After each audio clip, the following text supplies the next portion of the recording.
Welcome and thank you for joining the Grantee Learning Series for Technical Assistance, Communications, and Resources. This meeting is being recorded and all audio lines are currently muted. Before we get started, please just make sure you've opened the chat panel by clicking the chat bubble icon at the bottom right corner of your screen. If you require technical assistance, you can please send a chat message to the event producer. When we get to the Q&A portion of the call, you can send chat questions to all panelists or enter the verbal queue by pressing the raise hand icon at the bottom of your screen. With that, I'll turn the call over to Sandra Dason, Group Leader in the Office of State and Grantee Relations. Please go ahead. Thank you, Silas. Good afternoon, everyone, and thank you for joining us today for our third webinar within the Grantee Learning series. Today's topic is Technical Assistance, Communications, and Resources. And again, I'm Sandy Dason, a Group Leader within the Office of State and Grantee Relations. The Grantee Learning series includes 5 webinars each Wednesday afternoon through August 23rd. These webinars have been designed to provide an opportunity for our office to share important information and resources to support the implementation of the ESSER, GEER, and EANS programs. They were also designed primarily to support new grantees while refreshing the knowledge of grantees that have been working on these programs for the last few years. This afternoon, I'm joined by my colleagues. We have Melissa Schrader on the line with us. She is a program officer that leads technical assistance within our office. We have Diane Rentner, a program officer who is our policy lead. We will have Diane Ornelas joining us, a program officer who leads communications, and Eve Allen, a program officer that supports with aspects of policy and leads the design and organization of the SGR website. Today's presentation has been pre-recorded, so we will be playing it shortly. But while it is playing, if you have any questions that come up, we'd ask you to enter those into the chat. We'll be monitoring the chat, and at the end, we will take those questions first, and then we're going to invite everyone to come off mute if you have any additional questions, and we will answer those questions as well. So without further delay, we're going to begin viewing the recording of Technical Assistance, Communications, and Resources. Silas, go ahead and play for us. Good afternoon. I am Melissa Schrader, the Technical Assistance Lead in the Office of State and Grantee Relations, and I'm joined today by my colleagues Diane Rentner, our Policy Lead, Diane Ornelas, our Strategic Communications Lead, and Eve Allen, our Policy and Communications Support. Our focus today is on technical assistance, communication, and resources available to grantees for ESSER, GEER, and EANS grants. This technical assistance, communication, and resources session is designed to ensure that our grantees are equipped with timely, relevant, and meaningful technical assistance and resources to feel confident in the implementation, evaluation, and improvement of the ESSER, GEER, and EANS programs for positive outcomes for all students. This recorded webinar and PowerPoint will be posted on the Department State and Grantee Relations webpage.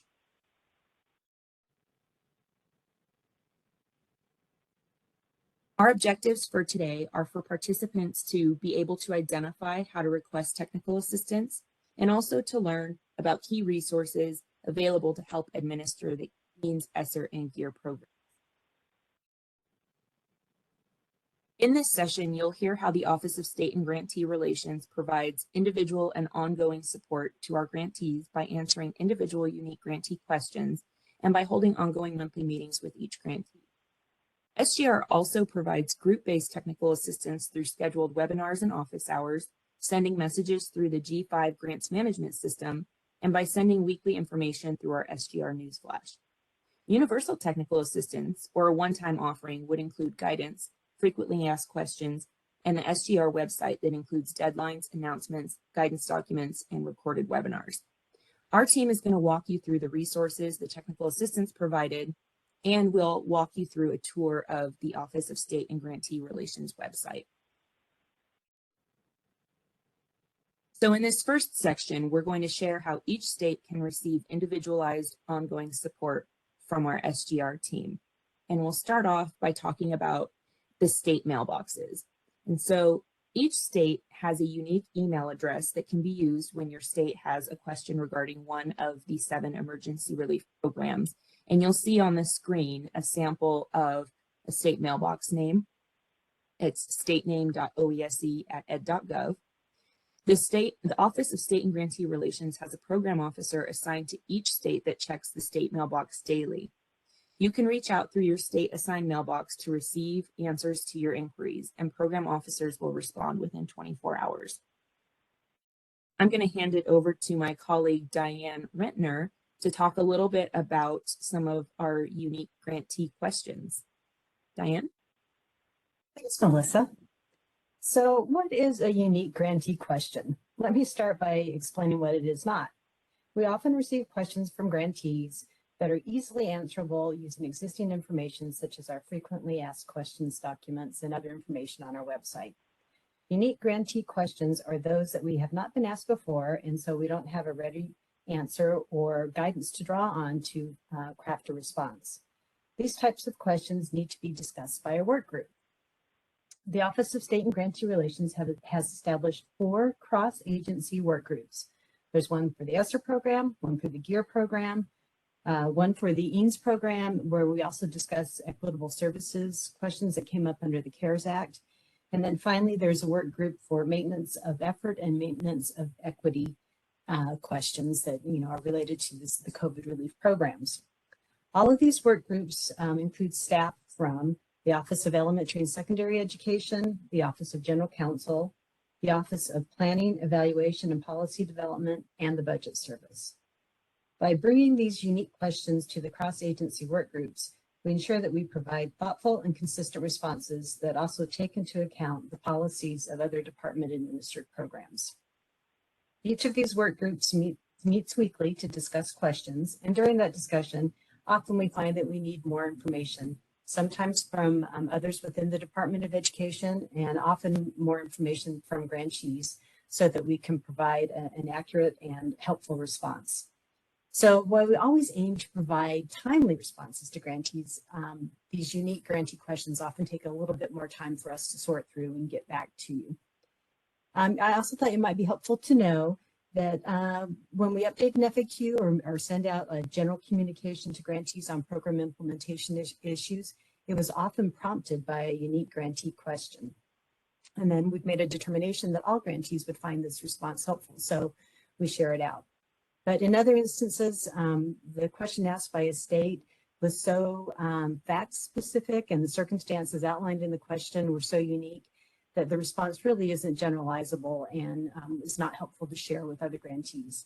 So just know that when we come across something that we think is helpful, we're going to share it with you. So in summary, what we suggest, if you have a question, you should first look at our resources on our website, and Eva's going to walk through those resources later in this presentation and see if you can determine the answer on your own. And if after you've done that, you can't find the answer, or you're not sure about an answer that you found, please reach out to us using the state mailbox, and we will get back to you with a response as soon as we can. Thanks, and now I'm going to turn it back over to Melissa. Thanks, Diane.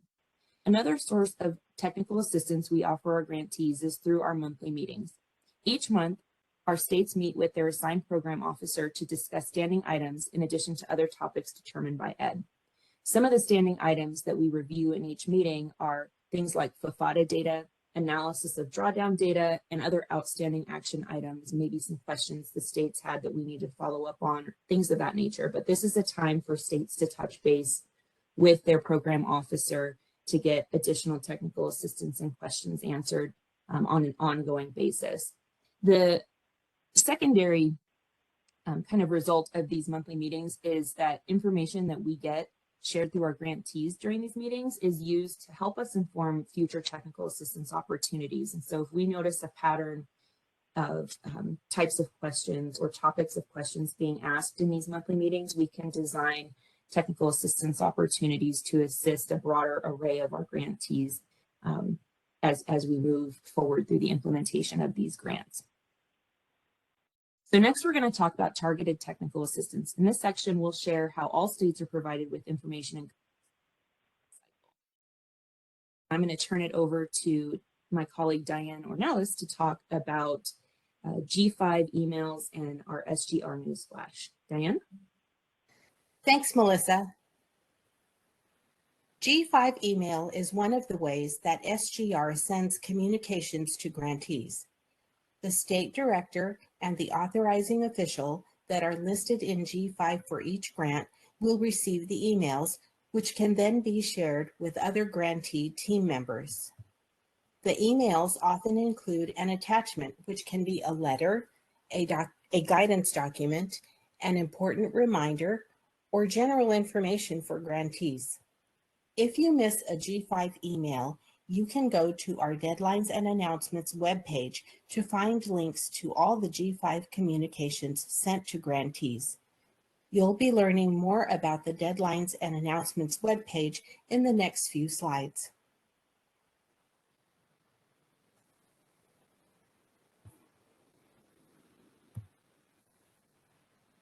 Another way SGR shares communications is through the newsflash, sent every Monday by regular email. In the newsflash, you'll find lots of information tailored to grantees, such as webinar announcements, reporting information, and upcoming deadlines. If you miss an issue, you can go to the SGR newsflash archive linked here and on the Deadlines and Announcements page.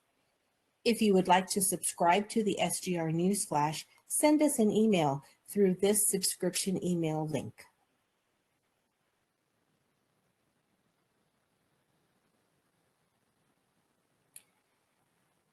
Let's take a look at a recent issue of the newsflash. The first section shows you recent communications that were sent to grantees through G5 email.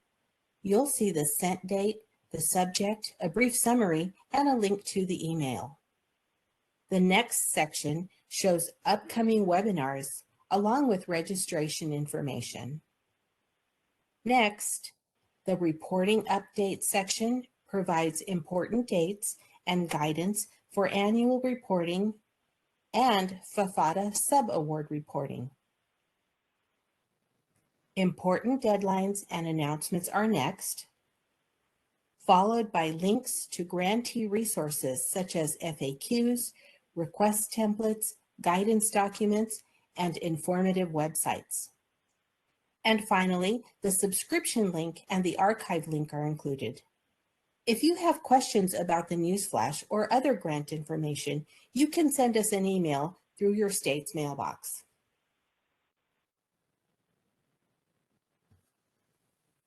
Thanks, Diane. In this next section, we're going to share how all states are provided with universal technical assistance that includes one-time offerings such as webinars, office hours, guidance and information, and our team will also provide you with a tour of the SGR website.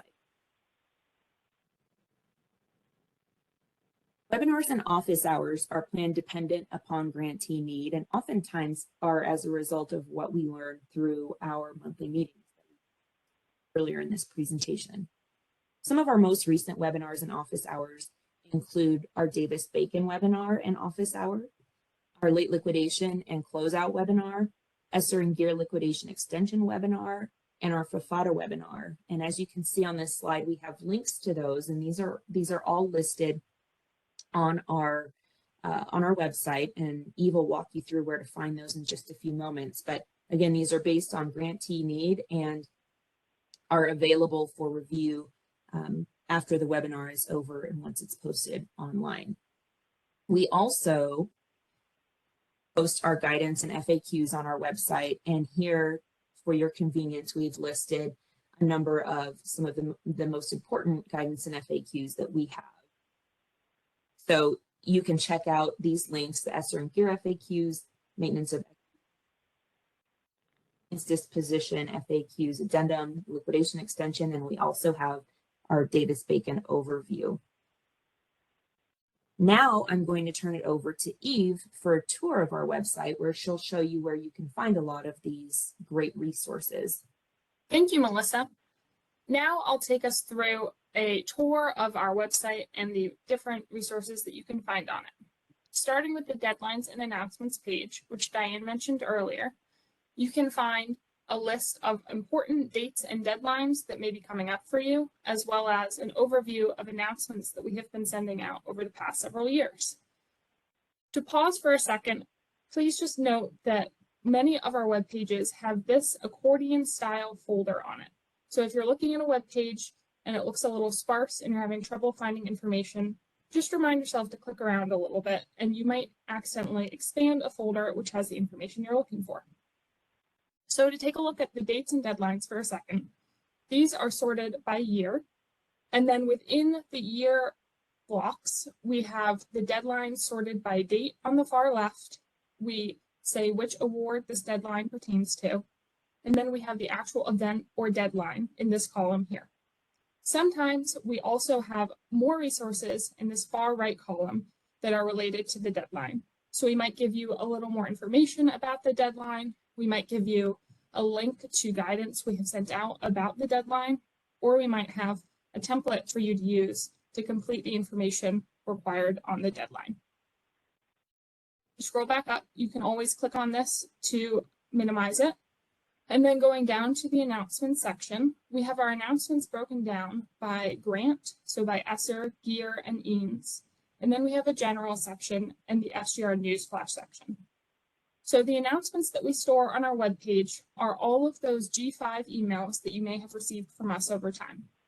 When we send out a G5 email that is generally applicable to all of our grantees, we will also post it on our website. We'll put G5 email, we'll put the date we sent it out, and then we will put the general topic of the email here. As you can see, because it's underlined, that means it's hyperlinked. So if you click on this, you'll see a PDF of the actual email we sent out or the guidance that was in the email. We also include many emails sent out by the ESF Reporting Help Desk here. ESF Reporting Help Desk sends out information on the annual performance report, so they might be reminding you about the data collection starting soon, or other updates and guidance that will be useful for you. So if you find yourself looking for a piece of information that you think you saw in an email recently or that came up on a call, this is always a good place to look. When we have information that pertains to multiple grants, so say we sent out FAQ updates that pertain to ESSER and GEER, we will put them in both sections. We really try and duplicate things as much as possible so that it's as easy as possible for you to find. If you're not sure where to look, just click around a little and you might find it. Additionally, we have this general section here, which pertains to guidance or information that we've sent out that isn't specific to one or two grants, but applies to everything. And then finally, as mentioned earlier, we store all of our SGR news flashes here. So while they're sent out once a week, we also update this web page once a week with the most recent news flash. And you can always click on it and get a PDF of the news flash here. Now I'm going to take us on a quick tour of the other SGR websites that we have. Starting with the ESSER page, we have 3 program-specific pages on our website. We have ESSER, GEER, and EANS, and they're all arranged in the very same way. So on every page, we have this top amount of information that is just the grant award number and things like that. And then on the left here, we will always have implementation resources. So this will be resources that are like our FAQs, or use of funds guidance, and we have a couple sub-pages here that I'll get to in a second. On the right, we will always have award resources. As you can see here, we have these accordion-style folders again, and when you expand them, you can find information specific to each award. You can find your allocation table here, you can find a fact sheet, or you can see specific letters that we sent out when the ARP Act was passed. Further down on each page, you'll find a little information about that grant. So this is probably only useful if you are just getting started with this work and you're new to these grants, but definitely still useful to take a look at and read through. We give a little background on when this act was passed, the amount of funding in total, and the general purpose of it. Now, before we turn to looking at the GEER and EANS pages, I want to show us a couple other sub-pages that we have for ESSER. So all of our pages have an extra resources page. So we have ESSER resources, we have GEER resources, and we have EANS resources. The ESSER resources page is by far the biggest, just because we have shared so much resources and guidance on this page. And as you can see, it is again stored in these accordion style folders that help you get to what you're looking for a little bit faster. So we have a whole section here on FAQs and use of funds. These FAQs were also stored back on the top of the ESSER page here. We try and put those in as many places as possible so they're easy to find, but we also have other fact sheets here. We have use of funds guidance, and we have a lot of FAQs or fact sheets related to specific topics. Additionally, we have all of our ESSER related webinars and office hours stored here. So if you know there was a webinar and you're looking for the recording, this is always a good place to go. And then we have more information further down, as you can see in the different sections. Along with the ESSER resources page, we have an ESSER reporting page. Again, there's also a GEER reporting and EANS reporting page, and this is broken into sections. So we have ESSER FFADA reporting here. You can find information on what FFADA reporting is and what requirements there are. You can find our webinar here. And then you can scroll further down and read a little bit about annual reporting requirements and find websites that may be useful to you, and similarly for quarterly reporting. Before I turn to the other pages, I just want to show you a few things that are also in this blue sidebar here. There are some more subpages that I think would be useful to take note of so that you know they exist. The first one I'm thinking of is our ARP ESSER Maintenance of Equity page. Some of you may not be working with maintenance of equity, but for those who are, this is a really useful page. We have a lot of background information here. We have our FAQs on maintenance of equity stored here specifically. We have more information on dates and deadlines that may pertain to you.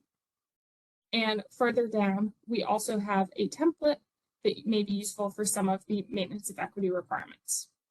We also have this table that has a row for every state and shares some of the most recent SEA level data submissions from states.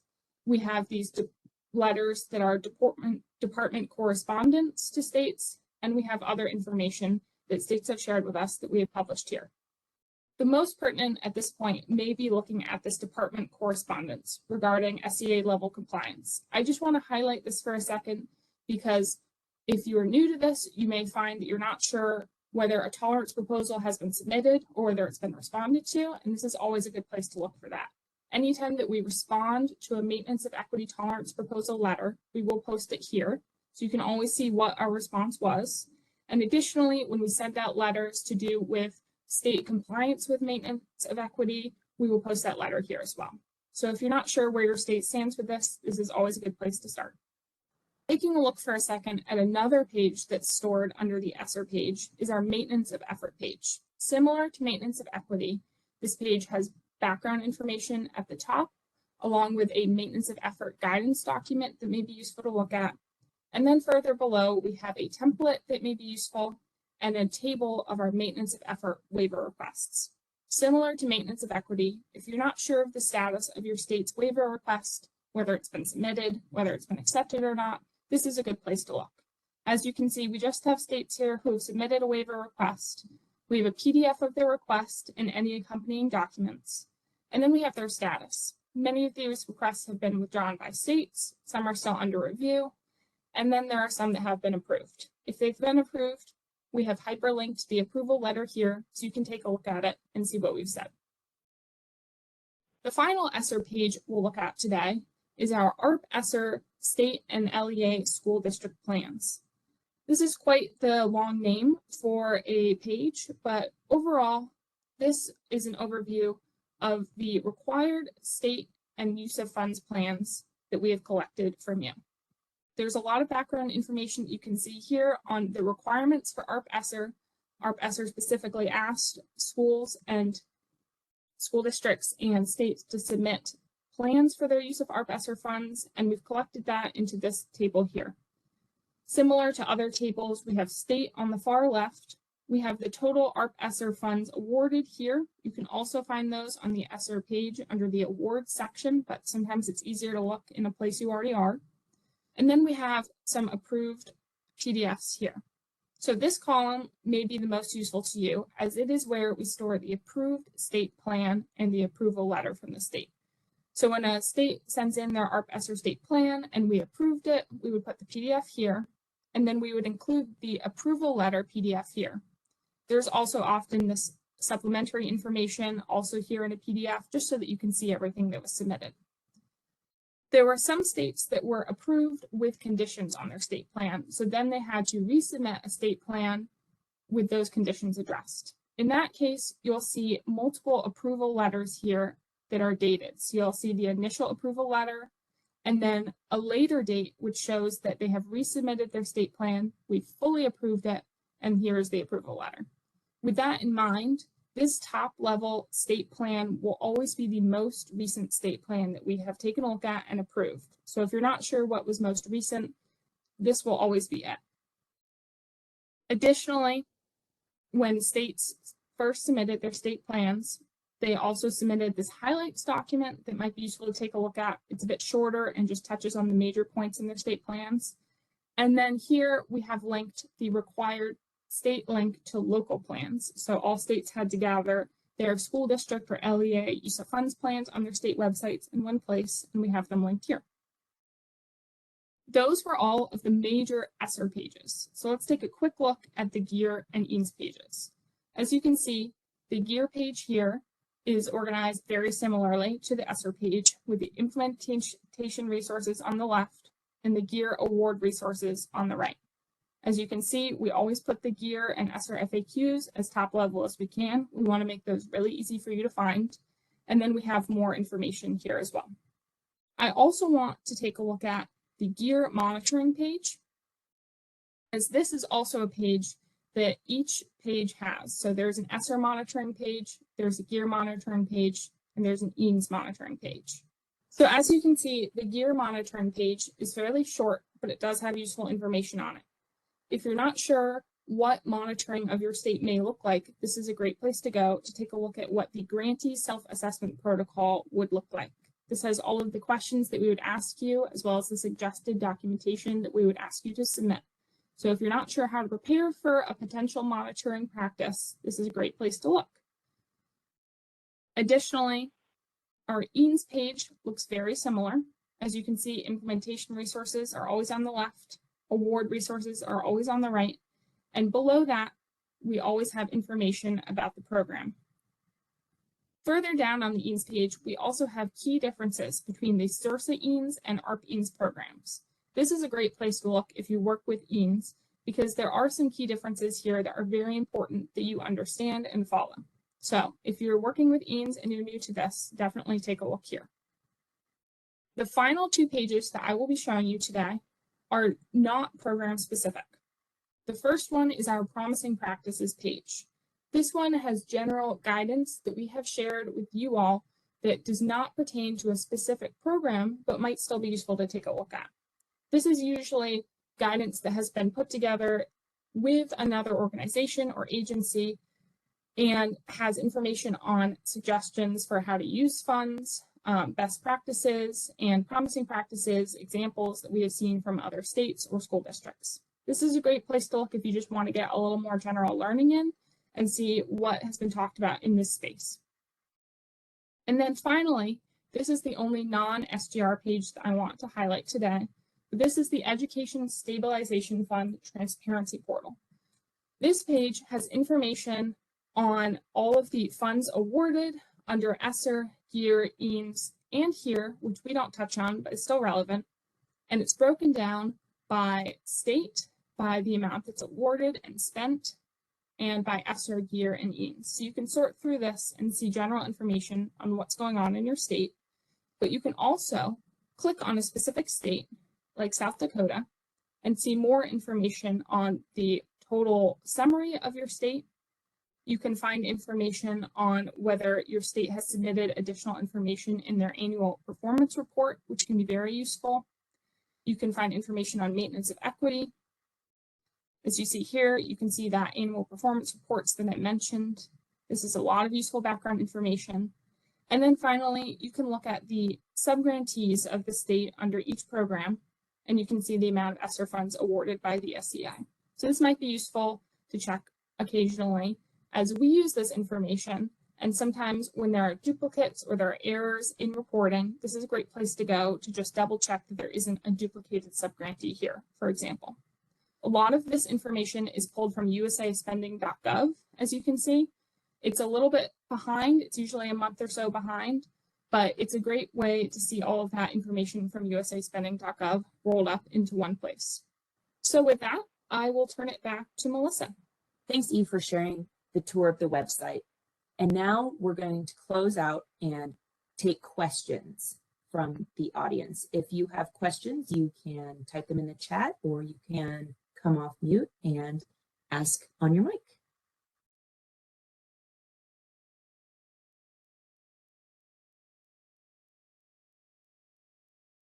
I've been monitoring the chat and there are no questions in the chat, but again, we do want to invite all attendees, if you would like to unmute yourself, if you have any questions for our team, now would be a great time to ask. While the presentation was going on, Melissa typed in, or she entered into the chat, the state mailbox information, as well as all of the web pages that Eve was sharing in the presentation. But we'll just pause, and if you have any questions regarding our technical assistance, our communications, or any of our resources, please unmute yourself and we're here to answer your questions.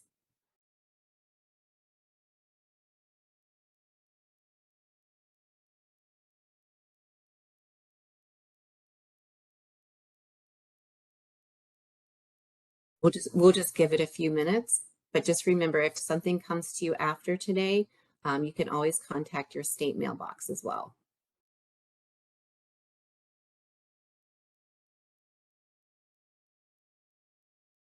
I also note, Sandy, that this presentation will be posted on our website.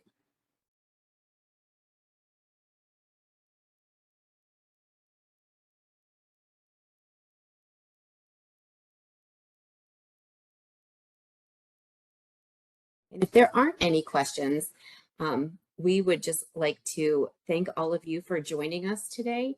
And just to remind everybody that we have a maintenance of effort and maintenance of equity webinar that will be held live next week at the same time at 2:30 on Wednesday, August 16th.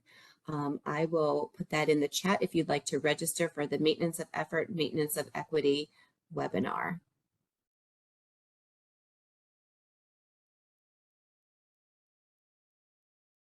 Okay. Thank you, everybody. That will conclude today's conference. Thank you for using Event Services. You may now disconnect.